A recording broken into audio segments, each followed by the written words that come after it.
सभे मगहिया भाई बहन के भुलेटन काका के राम राम आथिन। मगहिया खबर में सुनथिन देश दुनिया के खबर।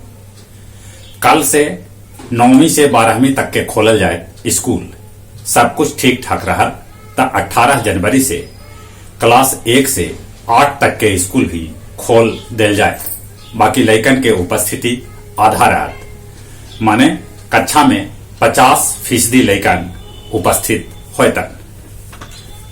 कोविशील्ड के बाद देश के पहला स्वदेशी वैक्सीन कोवैक्सीन के भी भेटायल मंजूरी।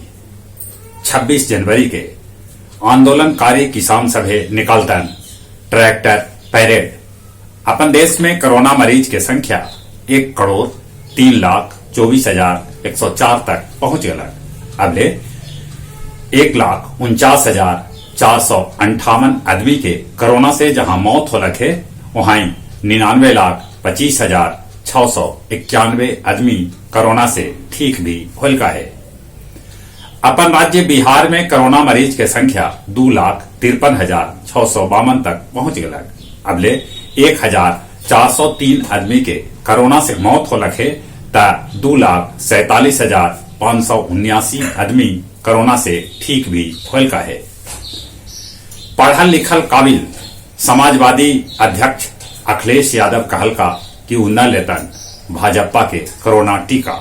बाकी उन्हें उमर अब्दुल्ला टीका लेवे लेल तैयार है।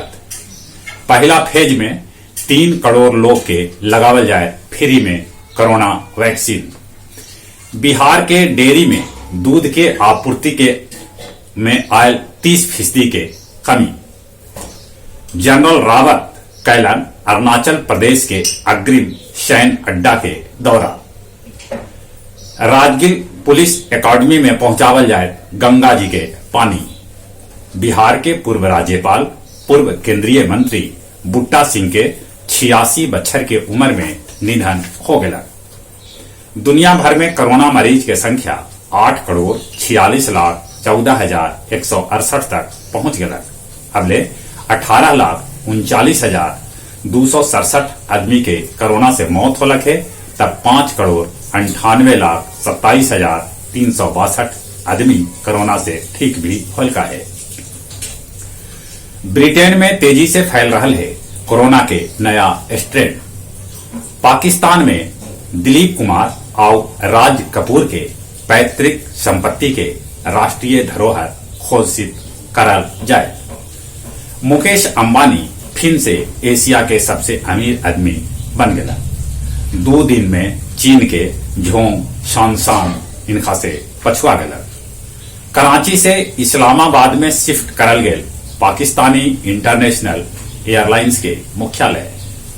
नया साल के पहला दिन 3,71,504 लइकन जन्म लेलन।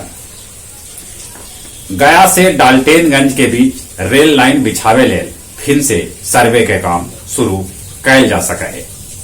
मैगरा के बिकुआ कला गांव के किसान के खरिहान में लगल आग 10,000 से बेसी नेवारी जर के हो गए खाक। मानपुर पटवा टोली में बनावल जाए टेक्सटाइल पार्क। गया जिला हिंदी साहित्य सम्मेलन भवन में काव्य संध्या 347 के आयोजन करल गेल, जेकर अध्यक्षता सुरेंद्र सिंह सुरेंद्र और संचालन संजीत कुमार करलन।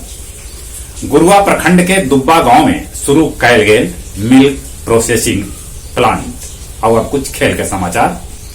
बेलागंज खेड़ा मस्जिद मैदान में टेनिस क्रिकेट टूर्नामेंट के उद्घाटन मैच में Rewar Ansar club Sadikpur cricket team के 24 रन से हरा दिला।